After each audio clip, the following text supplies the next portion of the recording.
Greetings, friends. Have ourselves another beautiful day today.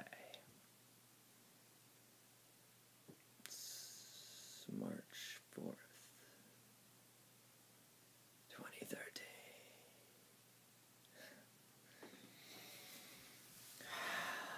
It's beautiful. Yes, I'm excited. I'm starting to get excited. The video, I've been following it.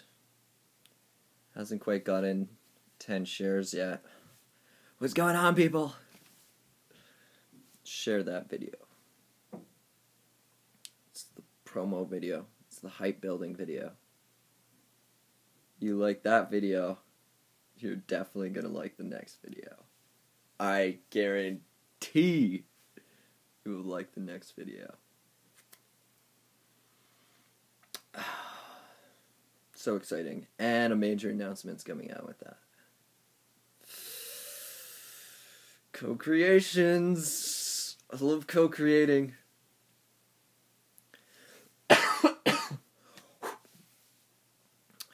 Love co-creating. It's amazing. Creation with all of you. That's what we're doing here on this planet. We are co-creating this beautiful reality that we exist in. Or at least some of us are. Some of us are just like some raging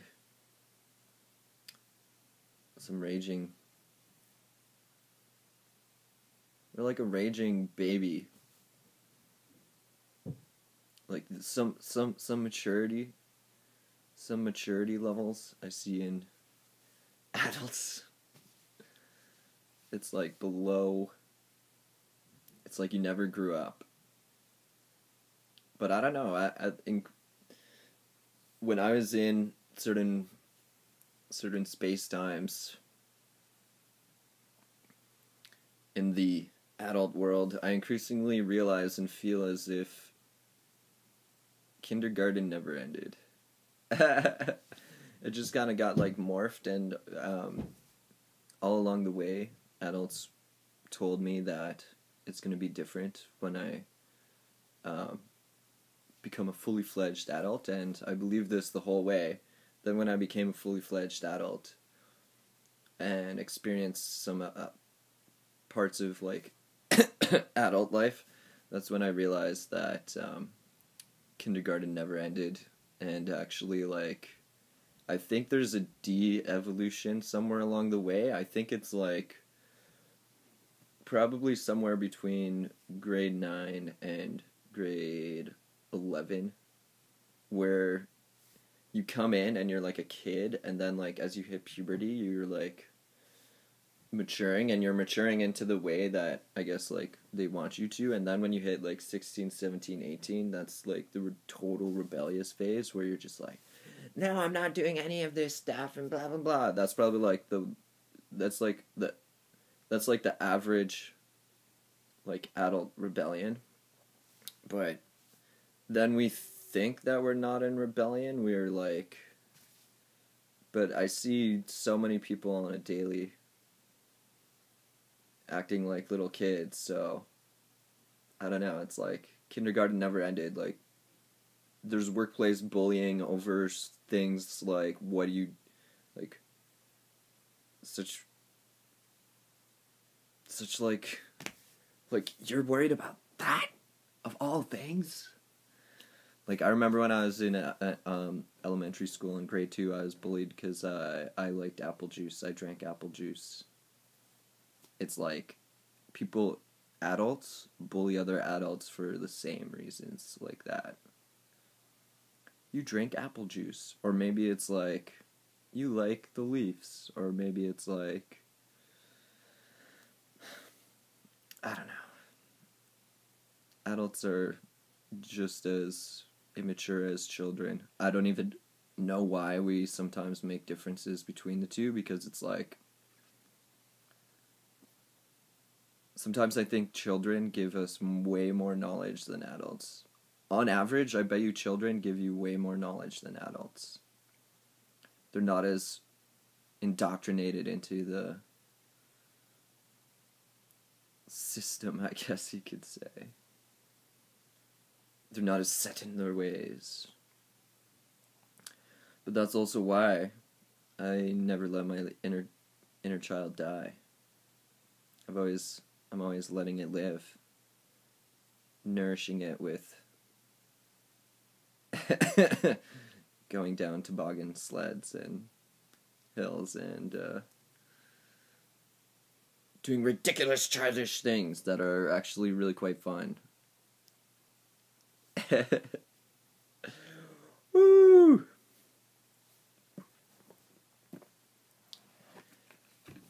But I digress.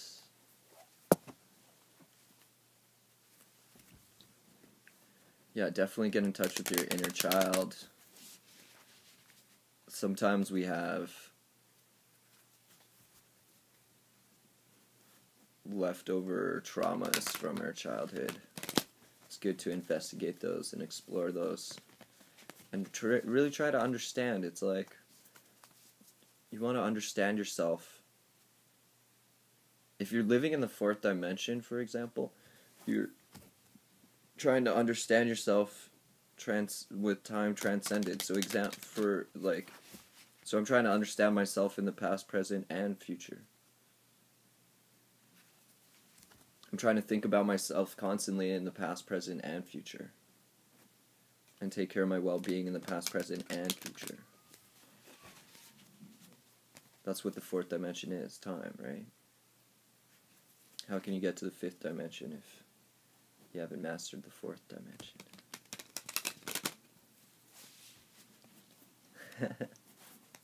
Right? Ooh.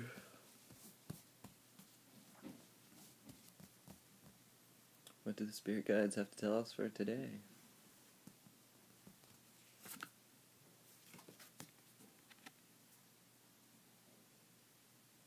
Chimpanzee.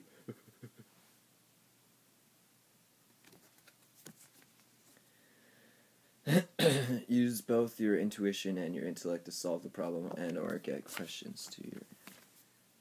answers to your questions.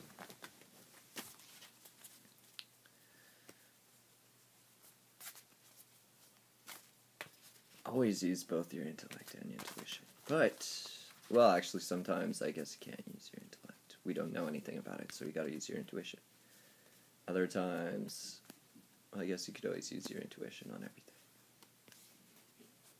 But you can't use your intellect on everything. But that's why you want to try to use it on both things. Even if your intellect doesn't understand it sometimes, still try. Maybe you'll be like that kind of person that makes that breakthrough, that discovery, that like eureka moment. You suddenly understand the meaning of life and the universe. Peace and love, friends.